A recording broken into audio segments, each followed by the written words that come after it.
Good morning student of class 7th। बच्चों, आज हम व्याकरण में वर्ण विचार नामक पाठ को पढ़ेंगे। वर्ण विचार वर्णों को आपने पहले भी पढ़ा होगा।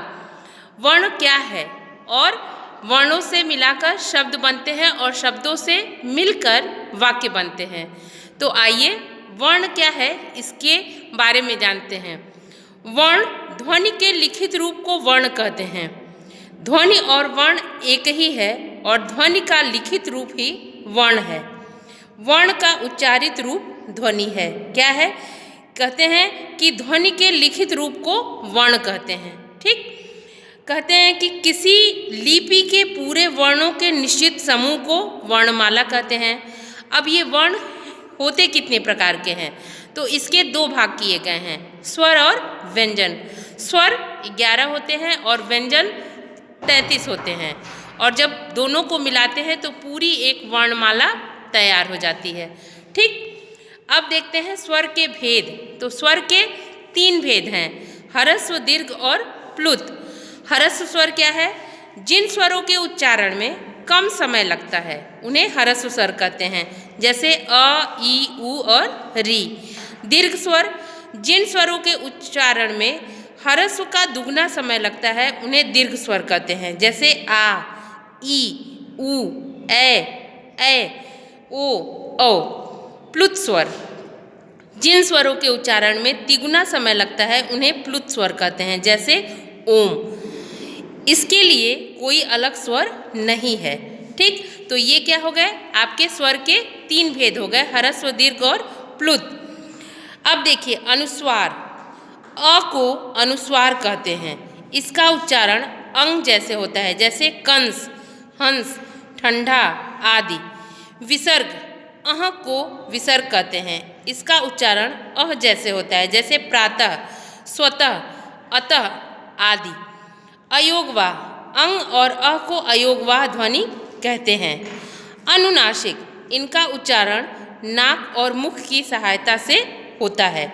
सभी स्वरों का अनुनासिक रूप बनता है।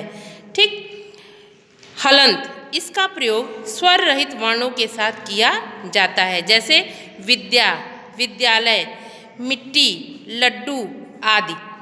अब देखिए, पहले तो हमने बताया कि वर्ण के प्रकार में स्वर और व्यंजन होते हैं, तो ये हो गए स्वर। अब व्यंजन के भेद। व्यंजन के पहला भेद है स्पर्श व्यंजन। क से म तक के वर्ण स्पर्श व्यंजन कहे जाते हैं। इनकी संख्या 25 होती है। ये स्पर्श व्यंजन कहे जाते हैं, और जिन वर्णों के उच्चारण में एक उच्चारण अवयव दूसरे उच्चारण अवयव को स्पर्श करता है और वायु कुछ रगड़ के साथ बाहर निकलती है उन्हें स्पर्श व्यंजन कहते हैं। इनकी संख्या बताया मैंने कि इनकी संख्या कितनी है? 25 है। अंतस्थ व्यंजन य, र, ल, व इनका उच्चारण स्वर और व्यंजन के बीच होता है और इन्हें अर्ध स्वर भी कहते हैं। ठीक, अब देखिए अंतस्थ व्यंजन श, ख, श, ह इनके उच्चारण में मुख से गर्म वायु निकलती है, इन्हें ऊष्म व्यंजन कहते हैं। अब व्यंजन के अन्य भेद कौन कौन से हैं? उच्छिप्त व्यंजन, संयुक्त व्यंजन और द्वित्व व्यंजन।